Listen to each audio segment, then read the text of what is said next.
La rentrée officielle du Conseil régional, c'était aujourd'hui. Claude Géverck, son président, est avec nous. Bonsoir Claude Géverck. Bonsoir. Je vous propose tout de suite, pour commencer, de revenir en images sur cette journée, sur cette première journée du Conseil régional cette année, avec le reportage de Cathy Collin et Florian Olivier. J'espère que nous pourrons ensemble agir pour que vive la Picardie.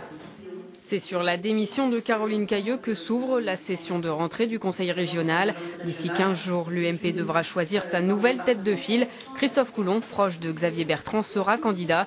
Il l'affirme, la polémique entre la nouvelle sénatrice de l'Oise et son prédécesseur n'atteint pas la sérénité du groupe.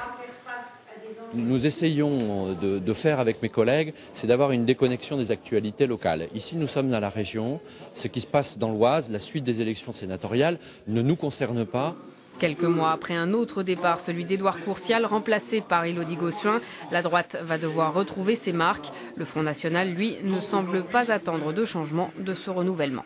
Ici, je suis le seul réel opposant. Écoutez, l'UMP, comme durant le précédent mandat, a voté entre 80 et 99% des dossiers présentés par les socialistes. Donc l'opposition au Front National et ceux qui représentent les Picards et qui défendent les Picards, ce sont les élus du Front National. Une présence à noter dans la salle du Conseil face aux élus, celle des représentants de salariés de Steel Saxby.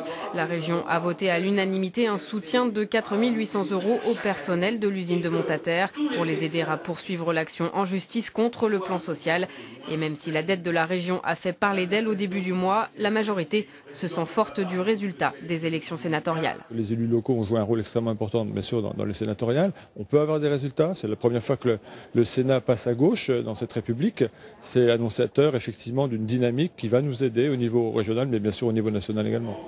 Car si aujourd'hui l'heure était à l'apaisement au Conseil, le programme chargé de l'année 2012, avec l'élection présidentielle et les élections législatives, pourrait venir réveiller les passions. Alors avec nous, Claude Géverck, on vient de le voir, une des premières mesures qui a été prise par le Conseil régional en cette première session, c'est le vote d'une somme de 4 800 € pour venir en aide au Steel Saxby, cette entreprise de l'Oise qui va fermer malgré les profits qu'elle fait.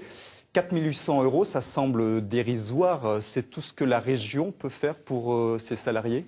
Non, c'est pas tout ce que la région peut faire pour ses salariés. C'est une aide à ce que les salariés et l'organisation syndicale puissent se défendre juridiquement. C'est uniquement sur ce plan. C'est-à-dire que la région, bien sûr, interviendra sur les formations, sur une quantité d'autres sujets. Là, c'est l'aide pour qu'ils puissent se défendre correctement. Donc le CE a des moyens. On vient s'additionner aux moyens des CE pour qu'ils puissent avoir des conseils de haut niveau. Ils ont commandé des études qu'ils ont produites encore aujourd'hui et que je pense qu'ils obtiennent gain de cause. Et la région va aller encore plus loin pour les accompagner avec, je pense à Steel Saxby, mais également à Alcan. Non, écoutez, j'ai remis la semaine dernière un courrier à Monsieur le ministre de l'Emploi, Monsieur Xavier Bertrand. Nous étions ensemble dans l'Aisne à une pose de première pierre au Creuset, dans l'entreprise Le Creuset, et je lui ai remis un courrier en citant l'ensemble des grandes entreprises picardes qui aujourd'hui souffrent de difficultés et en demandant à Monsieur le ministre ce que le gouvernement comptait faire pour agir concrètement sur ces sujets. Parce que la région ne peut pas être l'interlocuteur. On est là avec le pouvoir qu'a l'État et que j'ai le sentiment qu'il n'exerce pas beaucoup.